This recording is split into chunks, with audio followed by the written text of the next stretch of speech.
It is 100% official, ladies and gentlemen. Hunter Labrada is on his way to the Mr. Olympia event 2024. The 2024 show. You can see here he won first prize at the Pro Muscle Pro. I thought it was the Pro Muscle Italy. What have you. Very different sort of name. Hunter Labrada, perhaps more famous than this show, which is kind of funny when you think about it. 15 grand? 15,000. Jeez Louise, you could retire on that. I'm just kidding. There was no 212 at this event. There was no men's classic physique.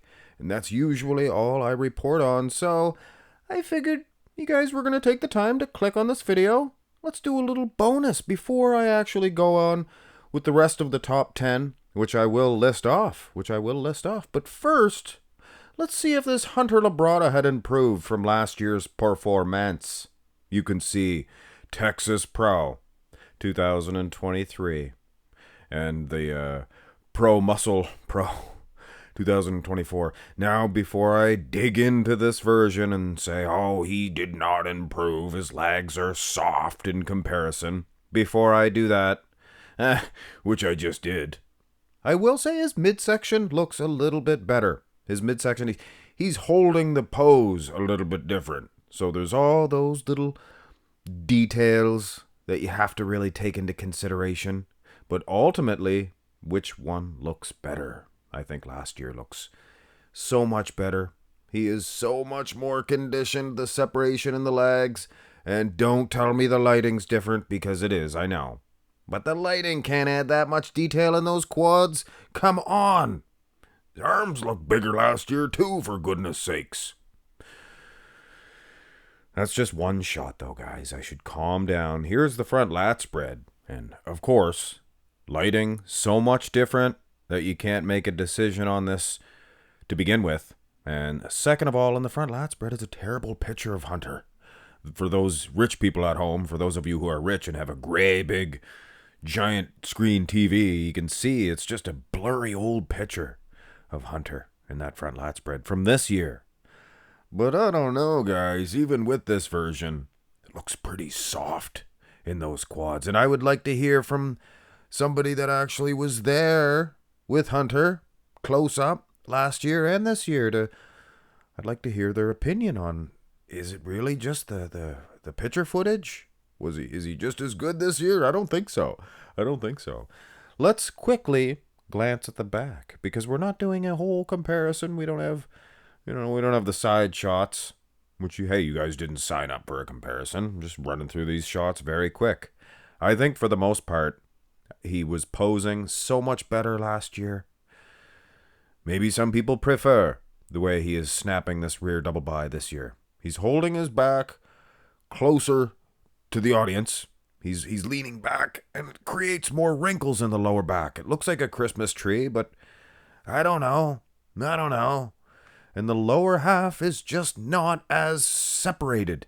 In the glutes, hamstrings, it just isn't. And last year, he's holding his back. This is the way Hunter Labrada should be nailing his rear double bicep pose. The way he's doing it last year, not this year. But having said that, guys, kind of sound like a Hunter Labrada hater, which I am not. Huge fan. Here's the rear lat. Okay. All right. I'll be the first to admit the lighting is terrible at this Pro Muscle. And I hate to diss whoever set the lighting up, but sometimes, just like Bob Ciccarello said on that interview over at EP09s, it's different auditoriums, it's different stadiums, so the lighting is never going to be the exact same. Lighting's never going to be the same, and you can't see the lower back detail for Hunter this year. But one thing we can see, and I do not want to ruffle any feathers of Hunter Labrada or anybody in his camp, but my fans, if they see something and I don't mention it, they're going to get on my case. And it is just plain to see that Hunter's back, the traps, the things of that nature, were better last year. Now, I'll leave him alone as far as the triceps, things of that nature, separation in the hamstrings, looks better last year. The legs look sizey. He looks sizey. He just, The lighting, of course, guys, I have to mention that. But come on, give me the traps. The traps look smaller. I would suggest, anyway. So that is it, guys. That is your most muscular William Shatner. You guys hear James Earl Jones passed on to the next world? I heard. May he rest in peace.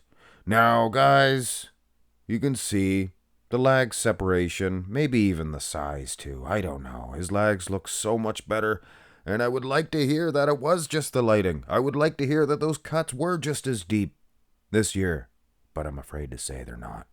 The delts looked better last year. But this year, he is bald.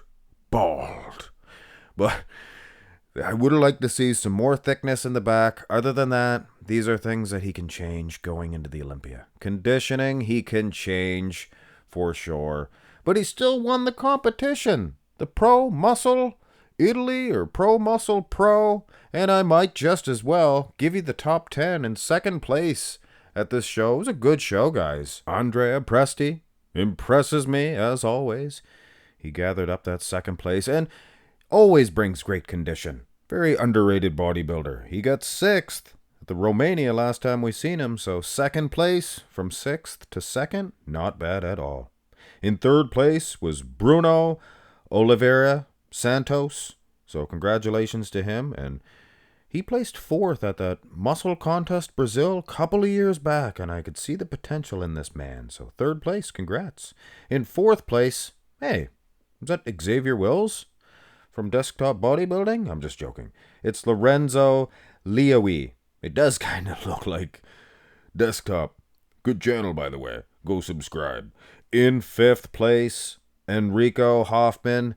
I'm kind of like not a closet fan, but like everybody has their favorites. Andrew Jack, Michael Criso. I like Enrico Hoffman. I think this guy's going to go far. I think he's going to go further than anybody ever expected in the IFBB. Do it, Enrico. Prove me right. Prove me right. Too many people saying prove me wrong. In 6th place, Enrico got 5th. Did I mention that? In 6th place, we have Chris Ziller.